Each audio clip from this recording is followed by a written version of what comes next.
ያሳፍራል። አረ ያሳፍራል። ጀማው ጣሊያን ወደቀች፣ ከዓለም ዋንጫ ወደቀች፣ በቦስኒያ ተሸነፋ። ወይኔ ወይኔ ወይኔ ወይኔ! ባስቶኒ የሚሉ ተጫዋች ምን አይነት የብርግና ስራ ነው የምትሰራው? ሀገሩን እንደዚህ አይነት ዋጋ ያስከፍላል። ጀማው ቀይ ካርድ ይመለከታል በዚህ ጨዋታ ላይ። አረ ያሳፍራል። እኔ ዳናሩማ አሳዘነኝ። የምሬን ነው የምላችሁ። ለብቻው አፈር በላ ጀማው። የሆነ ሰዓት እኮ ዋን ዌይ ትራፊክ መንገድ ነው የሚመስለው። ጣሊያንን እኮ ቀጠቀጧት እኮ እናንተ። አረ ቀጠቀጧት፣ አሳሯን አበሏት። የምሬን ነው የምላችሁ። እንዴ ግን ይሄ በረኛ ይዟቸው ወጣ። ምንም ማድረግ አይችልም። እስከሚችለው ድረስ ቡድኑን ይዞት ሄዷል። ፔናልቲ ላይ ግን ጣሊያኖች እኮ እኛ እኮ ስናቃቸው እኮ በጣም እኮ ፔናልቲ መቺ ናቸው እኮ። አንተ ማንም ያህላቸው የለም እኮ። ከጣሊያን ጋር እኮ ፔናልቲ ደረስክ ማለት እንደተሸነፍክ መታረጋግጥበት ሂደት ነው። በቃ ምንም ማባካ አታመጣም። የዘንድሮ ደግሞ ጣሊያን ይለያል። ምንድነው ስንፈተ ፔናልቲ እንደዚህ ያዛቸው አንተ። ለማንኛውም የጋቱሶ ቡድን ጣሊያን እንግዲህ ከ2026ቱ የዓለም ዋንጫ ውጭ ሆኗል። እንደምታውቁት ለተከታታይ አመታት ማለት ነው። ይሄ የጣሊያን ብሔራዊ ቡድን የዓለም ዋንጫ መሳተፍ አልቻለም። ደግሞ በጣም አስገራሚ ነው። ግን ያላት ትውልድ ለዚህ የዓለም ዋንጫ መሳተፍ አይደለም ዋንጫውን ለመብላት የሚያስችል ትውልድ እንዳላት ነው የሚወራው። ግን እዚህ መድረክ ላይ ለተከታታይ አመታት አልተሳተፈችም። ጣሊያን አሳዛኝ ተሸናፊ ነች አንተ። ጣሊያን ለሶስተኛ ተከታታይ ዓለም ዋንጫ ሳታልፍ ቀርታለች። እኔ ከልቤ ነው የደረበረኝ። የምር በዚህኛው ላይ ታልፋለች። በዚህኛው ዓለም ዋንጫ ላይ ጣሊያን እናያታለን ብዬ አስቤ ነበር። የመጨረሻ ጊዜ ጣሊያን የተሳተፈችበት ዓለም ዋንጫ 2014 ብራዚል ውስጥ የተካሄደው ዓለም ዋንጫ ነው። ከዛ በኋላ ጣሊያንን በዓለም ዋንጫ መድረክ አይተናት አናውቅም። በጥሎ ማለፍ ጨዋታ ቦስኒያ ሄርዞጎቪና ጋር 1-1 ጨርሳ ከዛ በፔናልቲ የጣሊያን ተጫዋቾች ፔናልቲ ልክ አይደለም፣ በቃ ምንም ልክ አይደለም። ፔናልቲ ደርሰው ቦስኒያ 4ቱን ማገቡ፣ ጣሊያን ከ3 2ቱን ሳቱ። ቦስኒያ በቀጥታ ወደ ዓለም ዋንጫ ማለፍ ቻለች። ጣሊያን ከዓለም ዋንጫ ወደቀች። በጣም የሚደብር ነገር ነው። እንደ እግር ኳስ ደጋፊ የሆነ ጣሊያንን ዓለም ዋንጫ ላይ ማየት የምትፈልጓት አንድ ሀገር ብትኖር ጣሊያን ነች። ጣሊያን ከዓለም ዋንጫ ለሶስተኛ ጊዜ ቀረች። የእግር ኳስ ሀገር ጣሊያን ለሶስተኛ ጊዜ ዓለም ዋንጫን አትካፈልም። የ2006 የወርልድ ካፕ አሸናፊዋ ጣሊያን ተባራለች በቦስኒያ ሄርዞጎቪና። አረ ምን አይነት ውርደት ነው! ለሶስተኛ ጊዜ ያው ጋቱሶ ልጇ ሀገሩን ይዞ ማለፍ አልቻለም። ቦስኒያ እንግዲህ ያልተጠበቀችው ቦስኒያ አልፋለች ለዓለም ዋንጫ። የሚገርም ለጣሊያን ትልቅ ውርደት ነው። ትልቅ ውርደት ነው። በጣም ትልቅ የእግር ኳስ ሀገር እኮ ናት ጣሊያን። የዓለም ዋንጫ ደጋግማ የበላች ብዙ ኮከብ ተጫዋቾችን ያፈራች ሀገር ናት። ለሶስተኛ ጊዜ እንግዲህ አትሳተፍም ዓለም ዋንጫ። የሚገርም ነው። ኳስ የምትወድ ከሆነ ዛሬ ጣሊያን ለሶስተኛ ጊዜ ዓለም ዋንጫ መሳተፍ ሲያቅታት ያየሰው ልብህን ላይ ሰብሮ አይችልም ነው ማለት።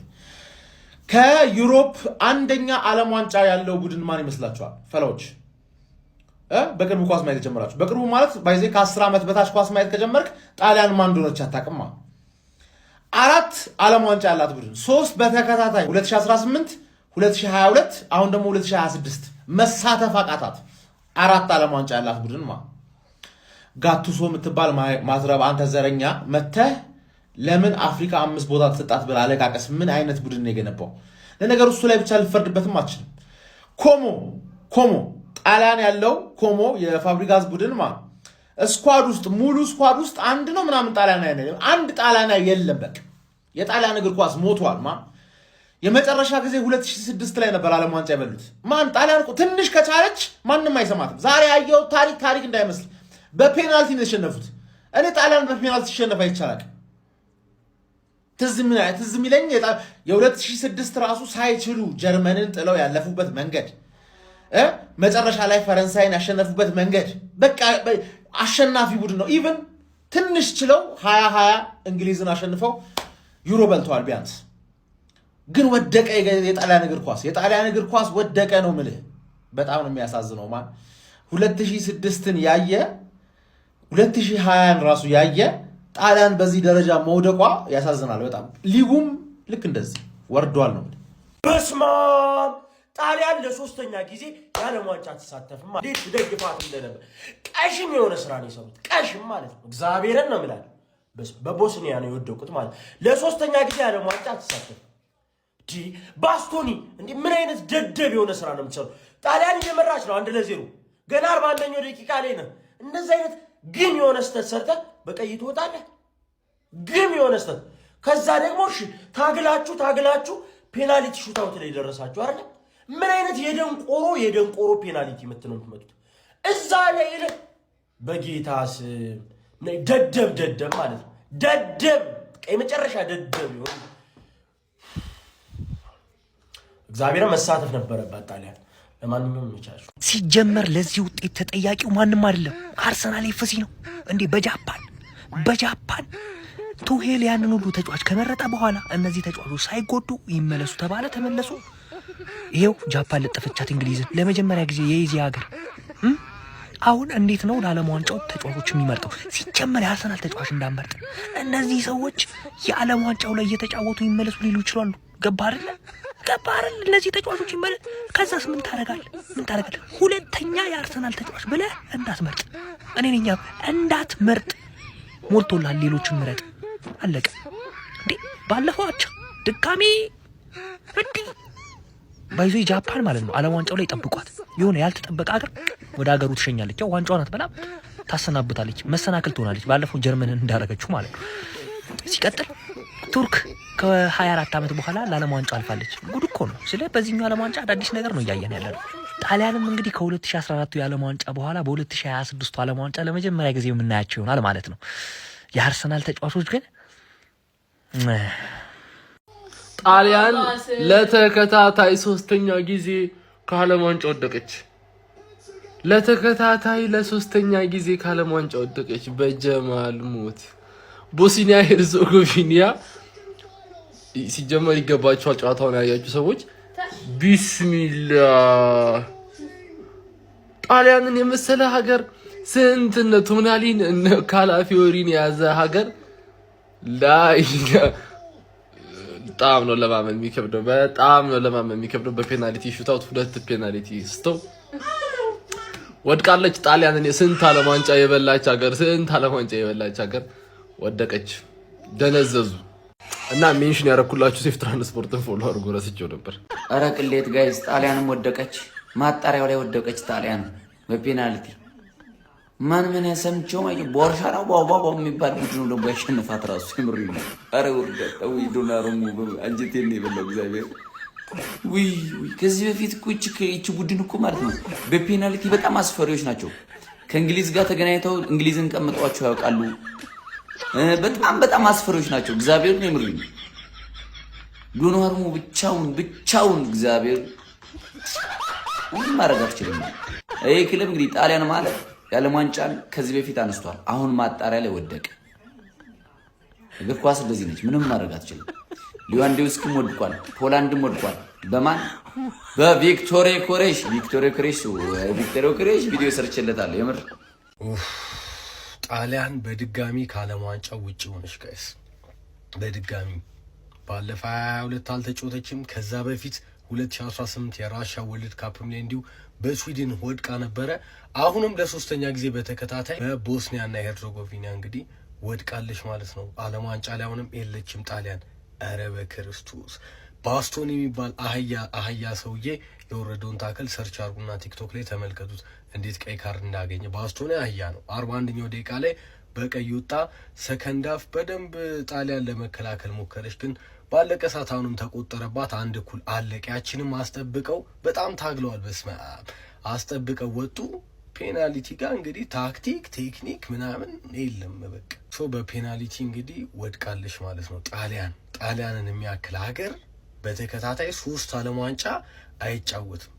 ኧረ በስመ አብ በጣም የሚደብር ስሜት ነው ያለው። ስፔሻሊ አሁን እንደኔ ጣሊያን ምናምን የሚጠላ ያለ አይመስለኝም በእግር ኳሱ ጣሊያንን እና እንኳን ግን ጥቁር ተጫዋች አልኖረም። አንድ ጥቁር ተጫዋች ነው ያላቸው ሞይስኬን፣ እሱም ተቀይሮ ወጥቷል። ፔናልቲ አልሳተም ማለት ነውና ምን አይነት ስሜት ላይ እንደሚሆኑና ጥቁር ተጫዋች ካለ ተጠቂ ሰለባ የሚሆነው እሱ ነው። ገብቷል። ስፔሻሊ ፔናልቲ ቢስት ብቻ በጣም የሚደብር ቀን። ኤኒዌይስ ለጣሊያን እግር ኳስ ግን የሆነ አላርም ይመስለኛል። ልክ የፍሬንቾቹን አይነት ፕሮጀክት ምናምን። ስለ ፍሬንቾች ፕሮጀክት ሌላ ጊዜ እስኪ በሰፊው እናወራለን። ግን ጥቁር ተጫዋቾች ላይ የተመሰረተ ረጅም ትልቅ ፕሮጀክት ያስፈልጋቸዋል ስደተኞች ላይ። ጣሊያን በጣም ብዙ ጥቁር ያለበት ሀገር ነው። ስለ ከፈረንሳይ ያን ያህል አያንሱም ነው እንጂ ጥቁሮች ብዙ ናቸው ምናምን ያልኩ አይደለም። እና እነሱ ላይ ቤዝድ የሆነ ፕሮጀክት ያስፈልጋቸዋል ያስባሉ። እንደ ፈረንሳይ አይነት ጠንካራ ከአመት አመት ተፎካካሪ ቡድን ለመገንባት ማለት ነው። ያ ስለ ጥቁሮች ኳስ ከነጮች የበለጠ ይችላሉ ሳይሆን ይተጋሉ፣ ይሰራሉ። ስለ ምቾት ውስጥ አይደለም ያሉት ህይወት ፍሬንቾቹ እንደዛ ነው ያደረጉት። ፍራንስ እግር ኳሳቸውን ለማሳደግ ጥቁሮቹ ላይ ፎከስ አድርገው የሰሩ ጥቁሮቹ አንገታቸውን ደፍተው ለመስራት ዝግጁ ስለነበሩ ነው። ምክንያቱም ምቾት ውስጥ አልነበረም ያሉት እና ጣሊያንም ተመሳሳይ ነገር ቻው ጋቱሶ ቻው ኢታሊያ ብለናል። እንግዲህ አልረሳንም። ባይዙ የረሳው ሌላው ቢረሳን ያረሳ ኖቬምበር 25 2025 የተናገራችሁት ነገር አፍሪካ ዲዘርቭስ ሌስ ስፖርትስ ብለህ ስታወራማ ዓለም ዋንጫ ላይ ይኸው አንተም ውልቅ ብለህ ወጥተሃል። እቺ ቀን ማስጠብቃት ነበረ። ማንም አይነፍገኝም ከዚህ ቀን። እኔ ሰውዬም አለቀውም አግኝቻለሁ ዛሬ። ኤኒዌይስ ግን ከመጀመራችሁ በፊት የተለመደው ጋይስ የኢንተርናሽናል ብሬክ ምንም አይነት ያው ዜና እንዳያመጣችሁ ከላሊጋም ጨምሮ ፕሪሚየር ሊግ ላይ ትራንስፖርቱ መጫ እንዳይደርስ ሀሳባችሁ ኮመንት ላይ አስቀምጡልኝ። ስለ አፍሪካ የተናገረውን ነገር እስቲ አፋፉን በልልኝ። እስቲ የውስጤ ተናገሩልኝ። እኔ የሚያስኩት ነገር ስላለ እናንተ ኮመንት ላይ በደንብ ደብረቅረቅ አድርግልኝ። ይሄ ሰው ይወስድ ዘረኛ ሲያስጠሉላ ኮፒንግ ያደረጋችሁት ይቀጠል ቪዲዮ። እኔ ዶናሩማ አንደኛ መናገር የምፈልገው ጂዮርጂ ዶናሩማ፣ ባሬላ፣ ቶናሊ፣ ቼሊኒ፣ ቦኒቺ እና ከጀርባ የነበራችሁ ያው ቡፎን የተመላለሱ ሶስቱ ያው ሪታየር አድርገዋል። ኦፊስ ግን ከኋላ ሆነው ያው በጣም ለማገዝ ሲሞክሩ ተመልክተናል። እንደ ስታፍ ነገር ባለፈው ጨዋታ ላይ ከተመለከታችሁ እና እናንተ እኔ አም ሶሪ ልሆንላችሁ የምችለው በቃ ለእናንተ አዝኛለሁ። ከእናንተ ውጭ ከጋቱሶ ጀምሮ እስከ ተጫዋቾቹ ቬሪ ቬሪ በጣም ኦፉል። እኔ አላቅም። እኔ ስለ ተጫዋቾቹንም ከመቆሴ በፊት ግን ጋቱሶ እንዲህ አንተ ስሪ አደባክ 3-5 አድርገህ ገብተህ ዲማርኮ ክሬቲቭ አውትሌትን ለብቸኛ አድርገው ትገባለህ። በዊንግ ባክ ተማምነህ ቻንስ እንዲፈጥር እንዴት ፖሊታኑን ዊንግ ባክ ታደርጋለህ? ራይት ዊንግ ባክ ካዮዲ የመሳሰለ ተጫዋቾች ትተመጠ ካዮዲ እኮ አልጠራውም ሁላ። ይህ ዘረኝ ወደ ፒፕል ዘረኝነታቸውም እኮ ልናገር ካልኩኝ ካዮዲ አስቡት ምን አይነት ዓመት እያሳለፈ እንደሆነ። ይህ ብሬንትፈርድ ረዥም እጅሮራ የሚወረውረው ካዮዲ ማን ነው ብትሉ ታውቁታላችሁ። በቃ እንደዛ ስላችሁ ይገባችኋል። እሱ ልጅ አሁን ከጅሮሮው ይልቅ ጅሮሮን ተውት። ከሱ ውጭ ራሱ በቃ የሚጮትበት መንገድ ጽድት ያለ መሰል። አይ እኔ ደግሞ ኤስፖሲቶ ሞይሰኪን የምታስቀምጥ ከሆንክ እንደዚህ አይነት ታርጌት ማኖች ጅሮሮን አትጠቀም። በቃ እሱ ከሆነ የምትችለው ተጠቀሙ። እኔ እኮ ጋቱሶ ግን እንዲህ ዛሬ እኮ ማለት በቅሌት ነው የተረፍከው እኮ። ዶናሩማ ባይኖረው አሁን 10 ሴቭ አይሆንም ያዳነው ጨዋታ ሆነ። ኢማጅን ከቦስኒያ ጋር ተጫውቶ አሁን ዝም ብላችሁ ሄዳችሁ እንኳን ሃይላይት ብታዩ ጣሊያን አገባ ሞይሰኪን ካገባው ጎል በኋላ አንድ ደህና ቻንስ አትሉ። ቦስኒያ ነች ሲለው ዶናሩማ ሲመልስ ሲለው ነው የምታዩት። በቃ እኔ ይህን ስራ ያደባካችሁን ትታችሁ ተጫዋች ጎሎት አይደለም ቢያንስ ኳሊፋይ ለማድረግ የሚሆን ተጫዋች ከበቂ በላይ ነው።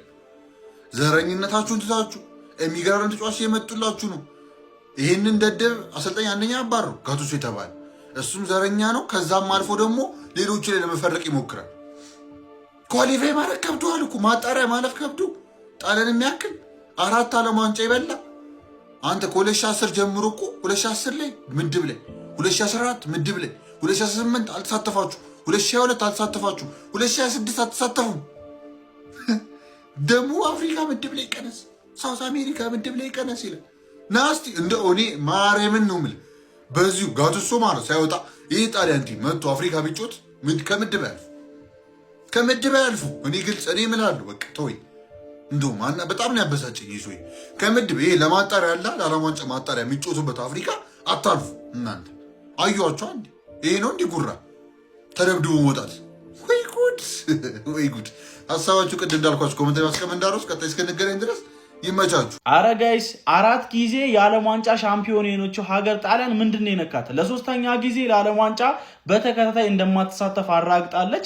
ከደቂቃዎች በተጠናቀቀ ለዓለም ዋንጫ ለማለፍ በሚደረግ የፕሌይኦፍ ጨዋታ ቦስኒያ ከጣሊያን ብሔራዊ ቡድን ጋር ያደረጉት ፍልሚያ 1-1 መደበኛው ጨዋታ ክፍለ ጊዜ ተጠናቆ ወደ ፔናልቲ ሹታውት አምርተው በፔናልቲ ሹታውቱ ቦስኒያ ጨዋታውን 4-1 በማሸነፍ ጣሊያንን በመጣል ወደ ዓለም ዋንጫው መሳተፏን ማራገጥ ችላለች። የጣሊያን ብሔራዊ ቡድን ከጊዜ ወደ ጊዜ እየወረደ የመጣበት መንገድ ግን በጣም የሚያስደነግጥ ይመስለኛል። በሌሎች የፕሌይኦፍ ጨዋታዎችም ቼክ ሪፐብሊክ ዴንማርክን በመደበኛው የጨዋታ ክፍለ ጊዜ 2-2 ከተለያዩ በኋላ በፔናልቲ ሹታውት 3-1 በማሸነፍ ዴንማርክን በመጣል ለዓለም ዋንጫ መሳተፏን ማረጋገጥ ችላለች። የቪክተር ዮኬሬሹ ስዊድንም በመጨረሻ ደቂቃ ዮኬሬሽ ባስቆጠራት ጎል አማካኝነት ፖላንድን 3-2 በማሸነፍ የሌዋንዶስኪውን ሀገር ፖላንድ ከዓለም ዋንጫ ውጭ በማድረግ ለዓለም ዋንጫ መሳተፏን ማረጋገጥ ችላለች። ቱርክም ኮሶቮን 1-0 በሆነ ጠባብ ውጤት በመርታት ከዓለም ዋንጫው በማሰናበት ራሷን ወደ ዓለም ዋንጫው ማሳለፏን ማረጋገጥ ችላለች። ለማንኛውም እናንተ ስለነዚህ ውጤቶች ምን ትላላችሁ? ሀሳባችሁን አጋሩኝ። የፕላስ ምልክቱ መጫን እንዳትረሱ።